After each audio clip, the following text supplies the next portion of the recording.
Well, I went to the scrapyard a gearbox to buy, and what did I spy there with my little eye?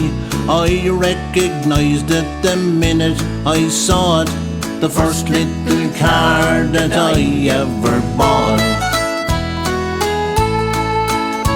The seats were all torn and covered in dust, and most of the body was riddled with rust.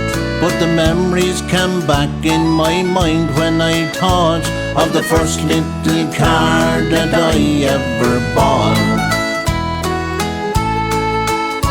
When Nancy and me, we went spinning around, her father would show his concern with a frown.